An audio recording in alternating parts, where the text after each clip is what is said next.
Story of life in 3 stories. It's Kishore Jangra here in the session One Word Per Day for 365 days. And the word of the day is story. We have all going on through different phases of life. Every phase of life has a different story. So let me summarize your life story, my life story that happens to everybody of us in 3 very short stories, and then see how those stories relate to your real life aspects of how you want to do things. The first story is about a man who is pushing a wall. So he's pushing a wall like this all day long, all night long, and nothing happens. So this guy is pushing the wall, and somebody comes and says to him, "Dude, why are you pushing a wall? There is no profit in pushing a wall." And this guy says, "I want to push the wall because I have to do some work." So he keeps on pushing the wall day after day, month after month, year after year, and at end of a year, the wall still stays the same. The guy still stays the same. There is nothing getting fruitful out of it. Only he loses time, money, and effort. So that's the first story. The second story is about a man who goes to a tailor to get a shirt stitched for himself, and he knew that what does a tailor do? A tailor stitches things. But is that the right statement? Perhaps yes, half of that is correct. But the work of a tailor is to stitch clothes. Not only stitch clothes, take the measurement of the clothes, cut the clothes, put them together, iron the clothes. So in one sentence we say that it's just to cut the clothes, it's just to stitch the clothes. So this guy only knew that the work of a tailor is to stitch a shirt. So he goes to the tailor and says that I need a shirt to be stitched. What should I do? He said that get 2 meters of cloth, give me 3 hours, I'll show you how to make a shirt.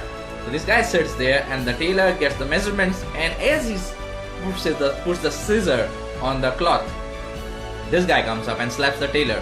The reason he slaps the tailor is because he knew that the work of a tailor is to stitch the cloth and not cut it. So that's the lack of knowledge of the process that we have in our lives. That's the second story. And the third story is about an elephant. And the elephant of a jungle is very different from the elephant that you have in your backyard. So a Mahabharat was asked that why your big elephant is tied with a rope that is not thicker than a finger.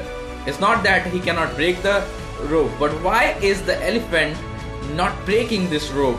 Because he is capable to uproot trees, to tumble your vehicles, he can do anything, but why is not able to break this rope?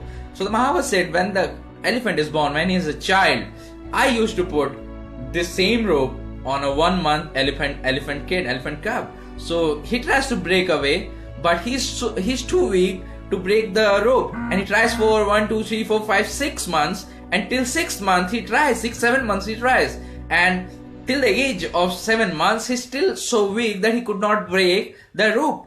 But it is not the case. After maybe when an elephant reaches at the age of 2 or 3 years, he would break the rope. But after trying for 7 months, every day, day after day, in his mind, the elephant thinks that the rope is not going to break anytime. He fails to realize that he gets stronger and the rope gets weaker. The only thing that he remembers is that he has been trying for 7 months, every day, day after day, hour after hour, minute after minute, and is not able to break that rope. So that means the rope is unbreakable. That's what the elephant kid thinks, and that's why you see elephants on the small ropes. But when the elephants have hormonal changes, they do not have the ability to think precisely, they break away, because that time there is no thinking that tells them to stop and tell themselves that this rope is stronger than you. No. So how are these 3 stories related? The first story tells us that when you push a wall, most of our efforts in life are like pushing a wall. You feel that you are doing a lot of work, lot of hard work, going day after day, day in, but all those works are like pushing this wall. You push this wall, but nothing will happen to you, neither to this wall. Only thing will happen is you lose your time, efforts, energy, nothing else. The second story is when you know the destination, you know that what has to be done, but you do not know the process, and also you are unwilling to learn.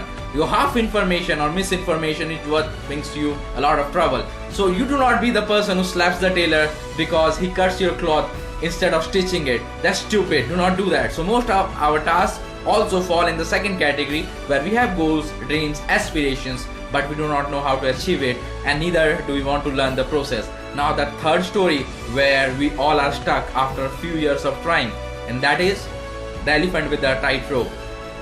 You have a big dream that is like an elephant that has to be let free, but all that things requires efforts. Maybe you are not strong enough right now to fulfill your dreams, but that doesn't mean that it is going to be that way all your life. With time, with efforts, whatever you are doing right now will matter tomorrow, because it is the brick in the foundation that is not visible, but it is the brick that makes the entire building visible to everybody else. Doesn't mean that the efforts that are not visible or failures doesn't mean anything. They are the ones that actually bring success to your life. So do not be that elephant and give up after 6 or 7 months of trying, thinking that the thin rope is stronger than you. You are stronger than any other thing in this world. Your dreams need persistence, hard work. So these are the 3 stories that are my stories of life, that are your stories of life, and somewhere down the line they are going to repeat themselves, event after event, time after time, and we have to be wise enough to remember that which story do we want to be a part of and how can we come out of it. It's Kishore Jangra here with the session one word today for 365 days, and the word of the day was story. Thank you so much.